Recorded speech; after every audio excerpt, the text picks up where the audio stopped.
시장 골목 안쪽에 자리 잡은 순덕이네 국밥집은 늘 정겨운 인심과 깊은 맛으로 단골들의 발길이 끊이지 않는 곳입니다. 특히 주방을 책임지는 순덕 이모의 손맛은 이 동네에서 알아주죠. 60 중반의 나이가 무색할 만큼 부지런히 움직이며 커다란 국솥을 휘저으면서도 항상 미소를 잃지 않는 순덕은 누가 봐도 평범한 이웃집 할머니 같은 모습입니다.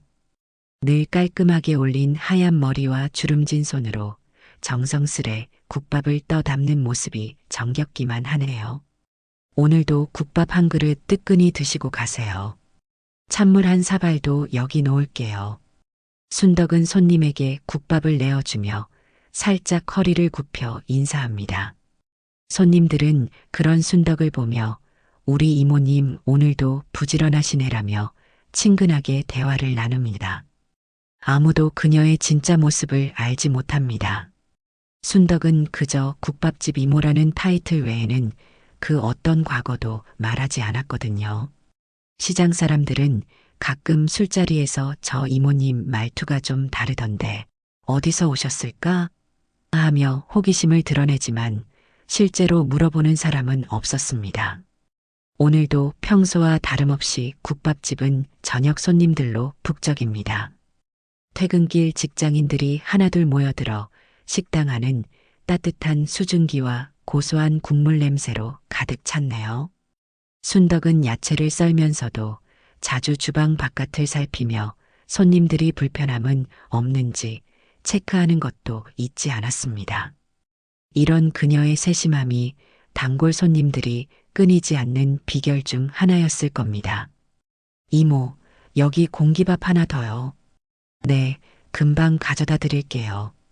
그러던 중 식당 문이 벌컥 열리고 시끄러운 목소리가 들려왔습니다.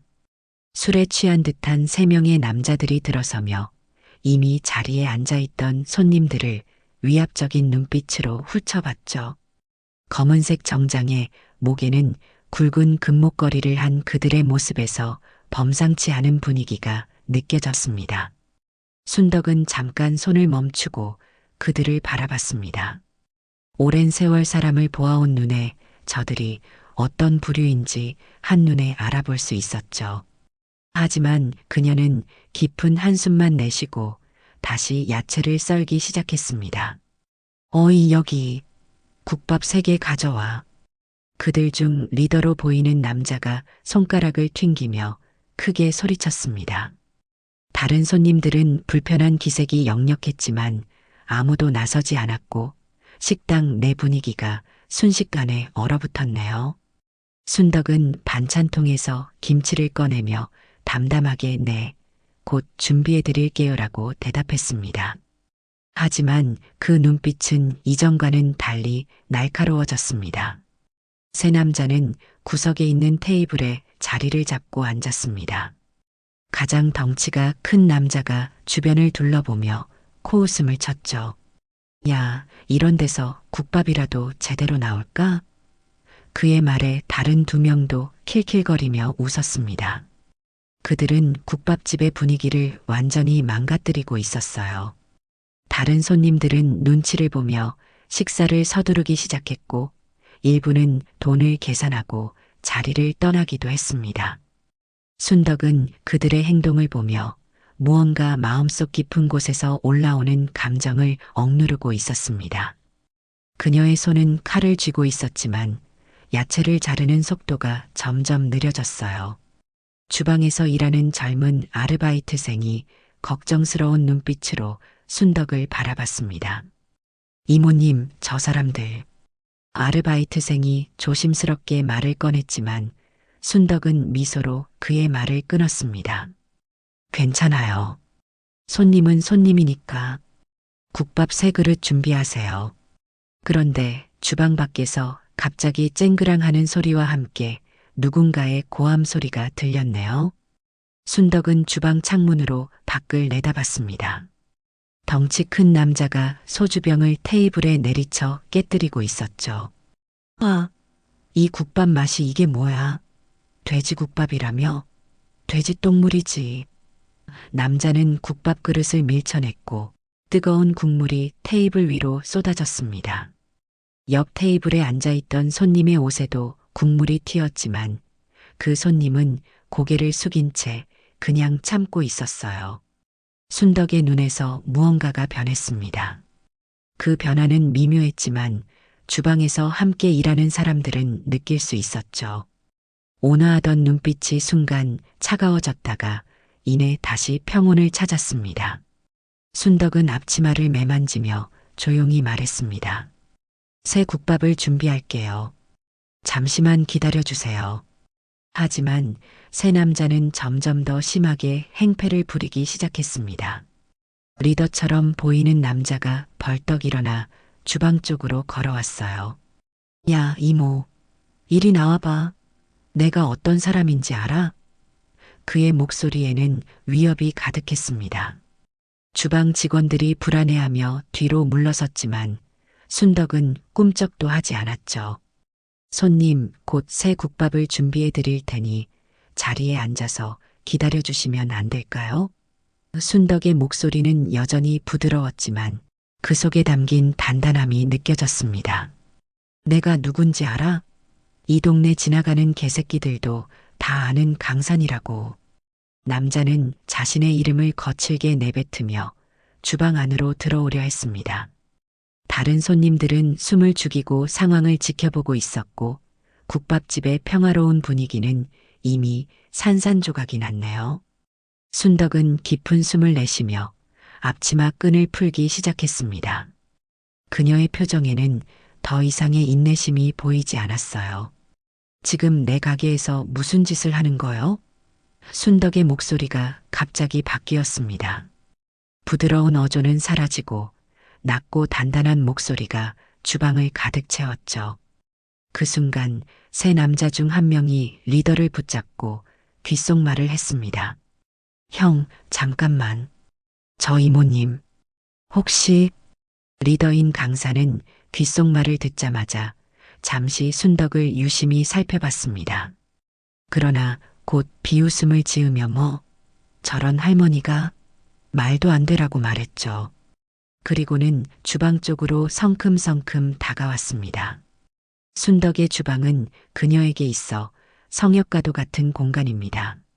지난 10여 년간 아무도 그녀의 허락 없이는 발을 들이지 못했던 곳이죠. 그런데 지금 이 젊은 조폭이 그 경계를 넘으려 하고 있었습니다. 내가 누군지 알아보려면 직접 가르쳐 줘야겠네. 강산이 주방 입구에 다다랐을 때 순덕은 이미 앞치마를 완전히 풀어 테이블 위에 올려놓은 상태였습니다. 그녀의 눈빛이 완전히 달라졌어요. 더 이상 시장 골목의 국밥집 이모가 아니었죠. 마지막으로 한 번 더 말할게요. 자리로 돌아가세요. 순덕의 말에는 이제 어떤 타협의 여지도 없었습니다. 그것은 경고였고 동시에 마지막 잡이었죠. 하지만 강사는 이를 알아차리지 못했습니다. 오히려 그는 비웃으며 손을 뻗어 순덕의 어깨를 밀치려 했습니다. 바로 그 순간이었습니다. 순덕은 놀라운 속도로 그의 손목을 붙잡았고 그 힘에 강사는 놀란 표정을 지었습니다. 그가 말을 마치기도 전에 순덕은 부드럽지만 강력한 움직임으로 그의 손목을 비틀었고 강사는 균형을 잃고 바닥에 무릎을 꿇었습니다. 내 말 못 들었나요? 내 주방에 함부로 들어오지 말라고 했잖아요. 순덕의 목소리는 이제 완전히 달라져 있었습니다. 부드러운 국밥집 이모의 목소리가 아닌 오랜 세월 조직의 중간 보스로 군림했던 여인의 목소리였죠. 강산의 두 동료는 무슨 일이 일어났는지 제대로 파악하지 못한 채 놀란 표정으로 지켜보고 있었습니다. 당신, 누구야? 강산이 고통에 일그러진 얼굴로 물었습니다. 순덕은 대답 대신 오른손으로 천천히 자신의 블라우스 소매를 걷어 올리기 시작했습니다. 그리고 이내 드러난 것은 그녀의 팔뚝에 새겨진 검은 호랑이 문신이었죠. 문신은 오래되었지만 그 위용은 여전했습니다. 검은 호랑이가 포효하는 모습은 보는 이로 하여금 공포를 느끼게 했고 문신 아래에는 작은 글씨로 흑호라고 적혀 있었어요. 강산의 얼굴이 순식간에 창백해졌습니다. 흑호, 김순덕? 그의 목소리가 떨렸습니다. 다른 두 명도 그 문신을 보자마자 얼굴색이 변했고 한 명은 몸을 떨기 시작했죠. 흑호 김순덕. 그 이름은 조직 세계에서 전설처럼 전해져 내려오는 이름이었습니다. 30년 전 남성 중심의 조직 사회에서 유일하게 중간 보스 자리까지 올라간 여자. 그리고 갑자기 조직을 떠나 자취를 감춘 전설적인 인물이었죠. 이제 기억이 나는군요. 순덕은 담담하게 말했습니다. 그녀는 손목을 비틀고 있던 손에 힘을 더 주었고 강산은 고통에 신음했습니다. 가져간 국밥과 테이블 위에 2배로 올려놓고 조용히 나가세요. 그리고 다시는 이 가게에 오지 마세요. 순덕은 강산의 손목을 놓아주었고 그는 바닥에서 일어나 비틀거리며 동료들에게 돌아갔습니다. 그의 얼굴은 공포로 가득 차 있었습니다. 흑호, 진짜 흑호 김순덕. 어떻게? 세 남자는 서둘러 지갑에서 돈을 꺼내 테이블 위에 올려놓고 거의 도망치듯 국밥집을 빠져나갔습니다. 문이 닫히자 식당 안은 잠시 정적에 휩싸였습니다. 모든 손님들이 숨죽이며 순덕을 바라보고 있었죠. 방금 전까지 국밥을 정성스레 끓이던 평범한 이모가 아니라 강한 조폭들을 한순간에 제압한 전설적인 인물이 그곳에 서 있었으니까요. 순덕은 소매를 내리고 다시 앞치마를 집어둘렀습니다. 그녀의 표정은 평소와 다름없이 온화해졌지만 눈빛에는 아직 굳건한 의지가 남아 있었습니다. 그녀는 주방으로 돌아가려다가 멈춰서서 식당 안의 손님들을 향해 고개를 숙였죠. 죄송합니다. 불편하게 해드려서요. 오늘 식사하신 모든 분들 계산은 받지 않을 테니 편하게 드시다 가세요. 그리고 순덕은 주방으로 돌아갔습니다. 잠시 후 식당 안은 다시 웅성거리기 시작했어요. 저 이모님이 정말 그 흑호라고? 30년 전에 조직 세계를 떠들썩하게 했던 그 여자 보스라고? 손님들의 수군거림이 이어졌지만 순덕은 아무 말 없이 국밥을 계속 끓이고 있었습니다. 주방 안에서 순덕은 잠시 감정에 휩싸였습니다. 오래전에 버린 줄 알았던 과거가 이렇게 다시 그녀를 찾아올 줄은 몰랐죠. 손을 떨며 국솥을 휘젓던 그녀는 문득 자신의 오른팔에 새겨진 흑호 문신을 내려다봤습니다. 그 문신은 그녀의 과거를 증명하는 유일한 표식이었고 지우지 않고 그대로 간직한 것은 그녀 자신을 잊지 않기 위해서였어요. 순덕의 생각은 30년 전으로 거슬러 올라갔습니다.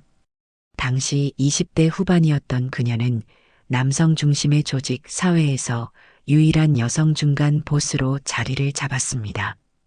그녀의 냉철함과 판단력 그리고 필요할 때의 과감함은 조직 내에서도 악명을 떨쳤죠. 흑호 김순덕이라는 이름은 경쟁자들에게 공포 그 자체였으니까요.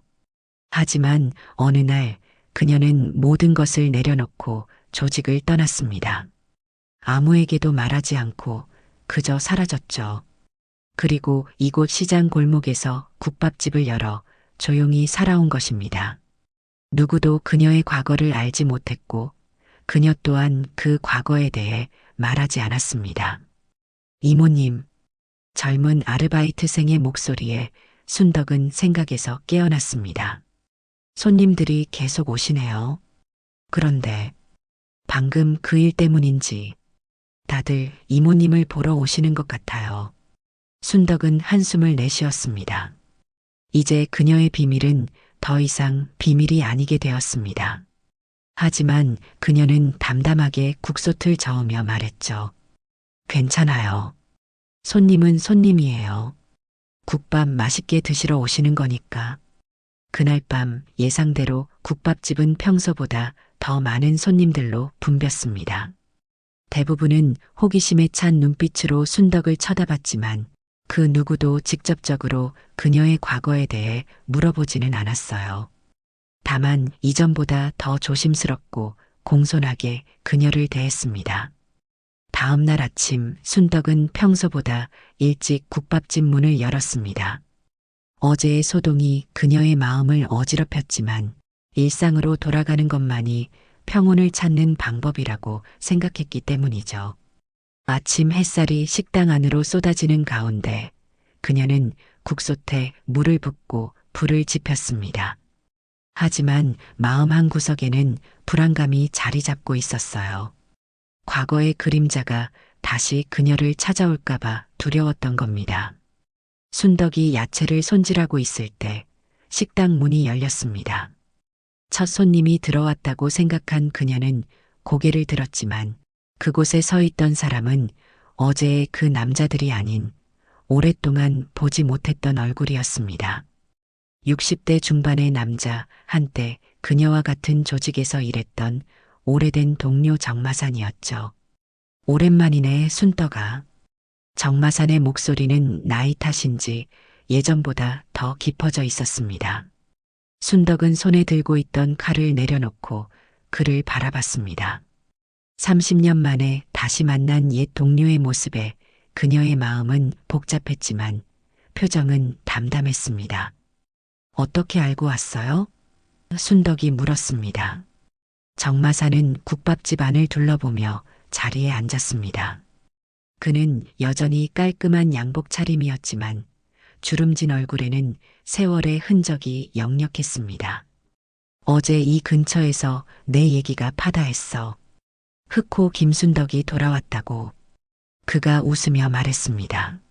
믿기지 않았지만 와서 직접 확인해 봐야겠다고 생각했어. 순덕은 아무 말 없이 국밥 한 그릇을 떠서 그의 앞에 놓았습니다. 정마사는 국밥에서 올라오는 김을 바라보며 계속 말을 이어나갔습니다. 너 떠난 후로 많은 것이 변했어. 조직도 많이 바뀌었고 요즘 애들은 우리 때의 규칙도 모르고 함부로 굴지. 어제 그 녀석들처럼 말이야. 조직 얘기는 그만해요. 난 이제 그곳과 상관없는 사람이니까. 순덕의 목소리는 단호했습니다. 하지만 정마사는 고개를 저었죠. 내가 그렇게 생각해도 조직은 그렇게 생각하지 않아. 특히 내가 다시 모습을 드러냈다는 소문이 퍼진 지금은. 순덕의 눈빛이 날카로워졌습니다. 무슨 말이에요? 정마사는 국밥을 한 숟가락 떠먹은 후 입맛을 다셨습니다. 맛있네. 역시 내 손맛은 변함없어. 그리고는 목소리를 낮추며 말했습니다. 어제 내가 혼낸 그 녀석들, 우리 옛 조직의 후배들이야. 지금은 이 지역을 담당하고 있지. 그런데 내가 그들에게 망신을 줬으니 그냥 넘어갈 리가 없잖아. 순덕의 얼굴이 굳어졌습니다. 그녀는 과거의 일을 모두 잊고 평범하게 살기로 결심했지만 지금 상황은 그녀가 원하던 것과는 달라지고 있었습니다. 그래서요? 그들이 또 오겠다는 건가요? 정마사는 국밥을 더 먹으며 고개를 끄덕였습니다. 아마도 이번에는 혼자가 아니라 여럿이 그들의 자존심을 세워주기 위해서라도 너를 제압하려 할 거야. 순덕은 잠시 생각에 잠겼습니다. 그녀는 이미 과거의 삶을 뒤로하고 평화롭게 살고 싶었지만 이제 그 평화가 위협받고 있었습니다. 정마사는 그녀의 고민을 읽은 듯 말을 이어갔습니다. 내가 도움이 필요하면 언제든 말해. 아직 조직에는 내 이름을 기억하는 사람들이 많아. 내가 원한다면 그들을 설득해서. 하지만 순덕은 그의 말을 손짓으로 끊었습니다. 그럴 필요 없어요. 내 문제는 내가 해결할게요. 그녀의 목소리에는 결연함이 묻어났습니다. 30년 전 조직을 떠날 때의 그 단호함이 다시 느껴졌죠. 정마사는 한숨을 내쉬며 국밥을 다 먹었습니다. 역시 너는 변하지 않았구나. 그 고집은 그는 돈을 테이블 위에 올려놓고 일어섰습니다. 조심해, 순떡아. 세상은 많이 변했지만 조직의 방식은 변하지 않았으니까. 그가 떠난 후 순떡은 깊은 생각에 잠겼습니다. 이제 그녀는 선택을 해야 했어요. 계속해서 국밥집을 운영하며 위험을 감수할 것인지 아니면 또다시 모든 것을 뒤로하고 떠날 것인지 말이죠. 하지만 그녀의 마음 한구석에서는 이미 답을 알고 있었습니다. 더 이상 도망치지 않을 거예요. 이곳은 그녀가 새로운 삶을 시작한 곳이고 10여 년 동안 정성을 들인 국밥집입니다. 그녀는 이것을 쉽게 포기할 수 없었죠. 해가 저물기 시작할 무렵 예상대로 검은색 승용차 여러 대가 국밥집 앞에 멈춰 섰습니다. 순덕은 이미 모든 준비를 마친 상태였어요. 오후부터 일찍 가게 문을 닫고 손님들을 모두 돌려보냈습니다. 주방 직원들에게도 오늘은 일찍 귀가하라고 말했죠. 이 일은 그녀 혼자 해결해야 했으니까요.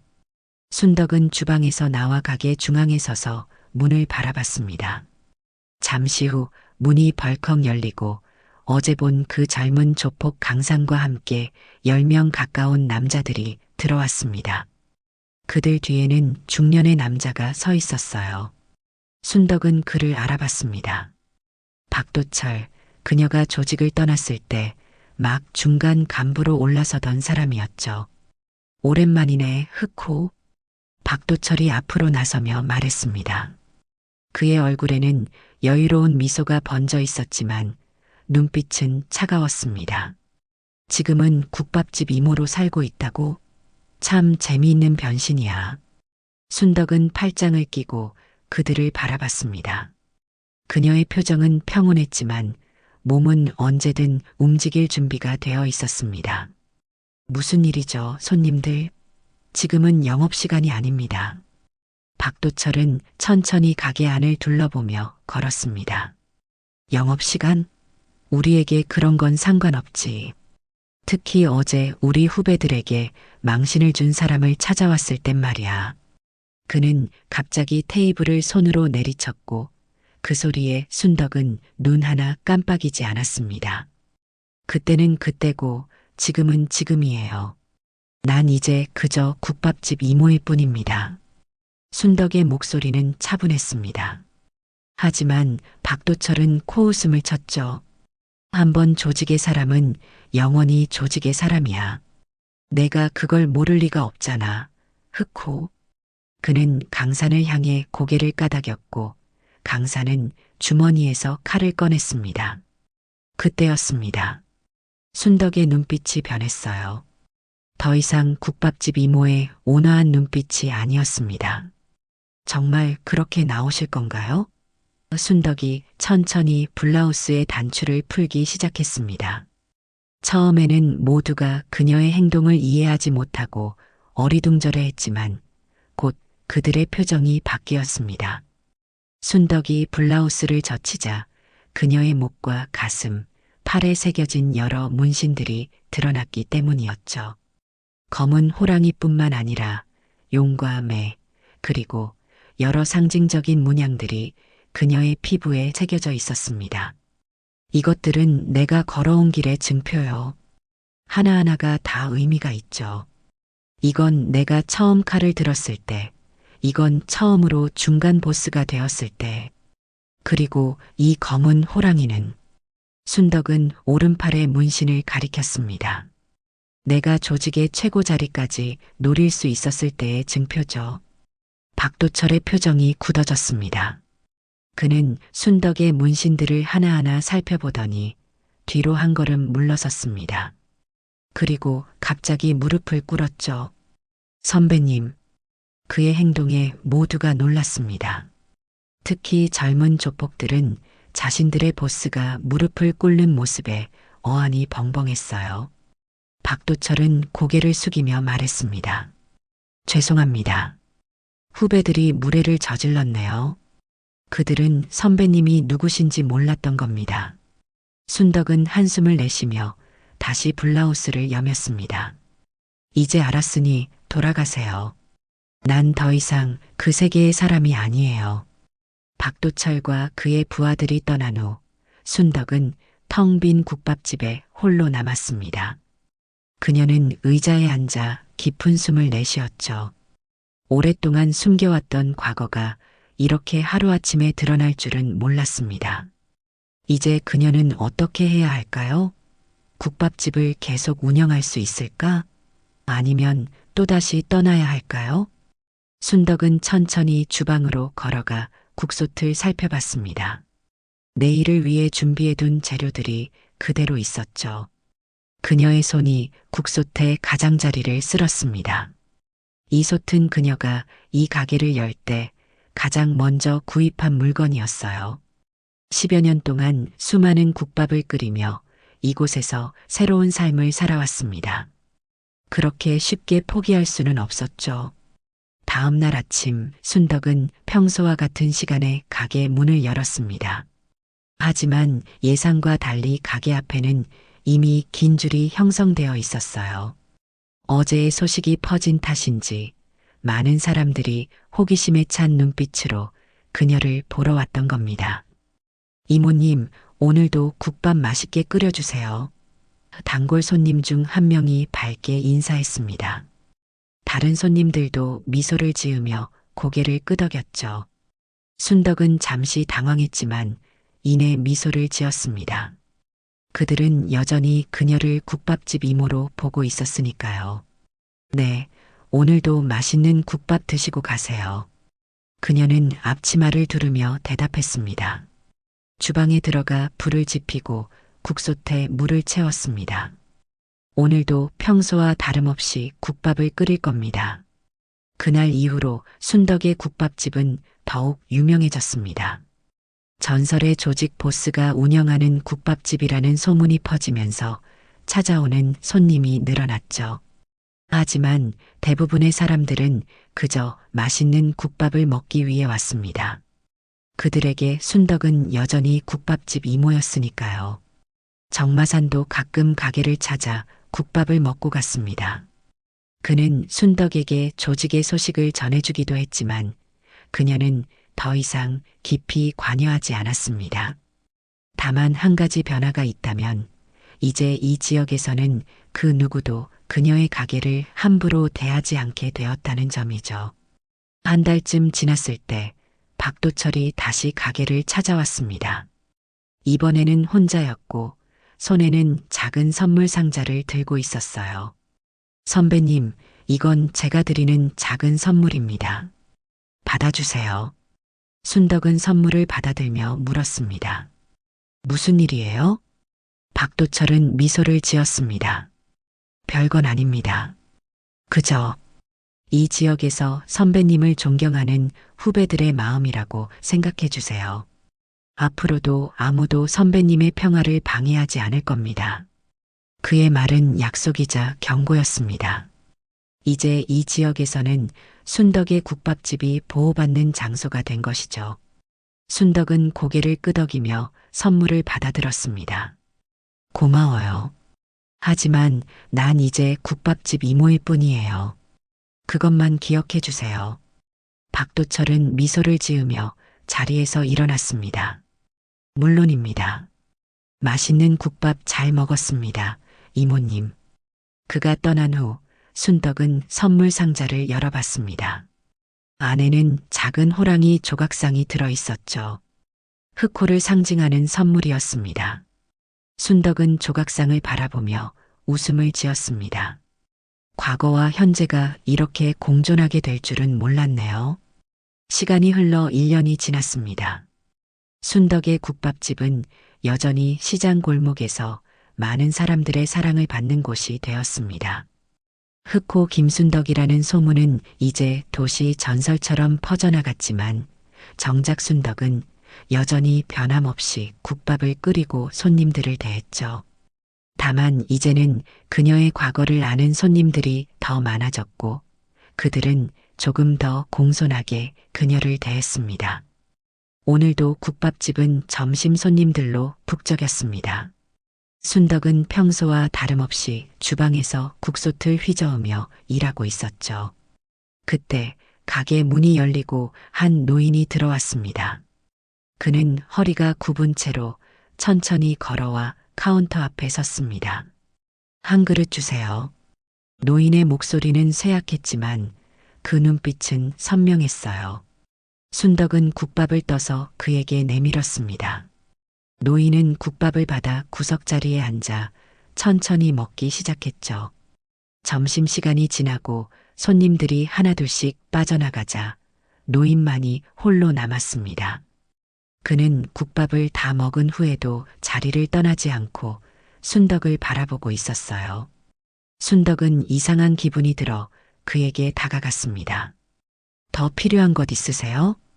노인은 미소를 지으며 고개를 저었습니다. 아니요. 다만 당신이 정말 그 흑호 김순덕인지 확인하고 싶었을 뿐이요. 순덕은 잠시 굳어졌다가 이내 자리에 앉았습니다. 그렇다면 당신은 누구시죠? 노인은 천천히 소매를 걷어 올렸습니다. 그의 팔에도 오래된 문신이 새겨져 있었죠. 용의 머리 부분이었습니다.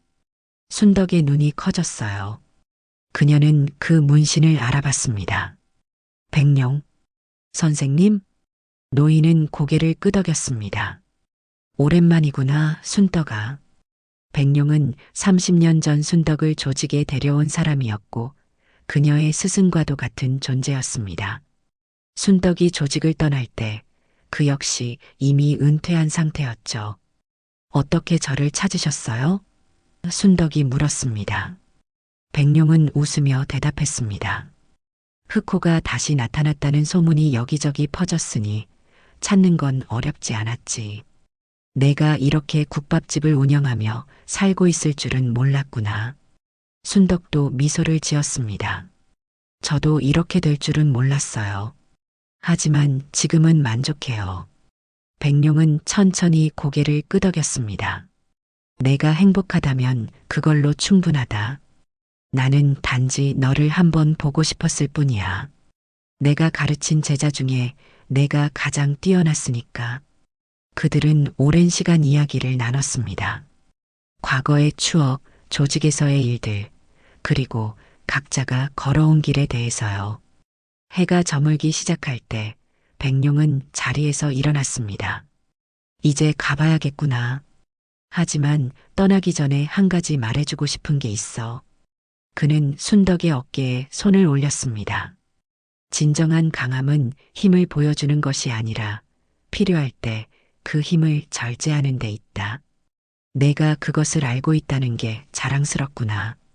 순덕은 깊이 고개를 숙였습니다. 가르침 주셔서 감사합니다, 선생님. 백룡이 떠난 후 순덕은 가게 문 앞에 서서 석양을 바라봤습니다. 그리고 문득 작은 쪽지를 꺼내 가게 입구에 붙였습니다. 과거를 묻지 않는 자에게 따뜻한 국밥 한 그릇. 그녀는 미소를 지으며 다시 주방으로 돌아갔습니다. 내일도 여전히 국밥을 끓일 것이고 손님들을 맞이할 것입니다. 흑호 김순덕과 국밥집 이모 순덕은 이제 하나가 되어 그녀의 정체성을 완성했으니까요. 진정으로 강한 사람은 과거를 떠벌리지 않습니다. 조용히 그리고 따뜻하게 살아갑니다. 순덕은 그것을 몸소 보여주고 있었죠. 검은 호랑이의 위엄과 국밥집 이모의 따뜻함을 동시에 간직한 채 말입니다.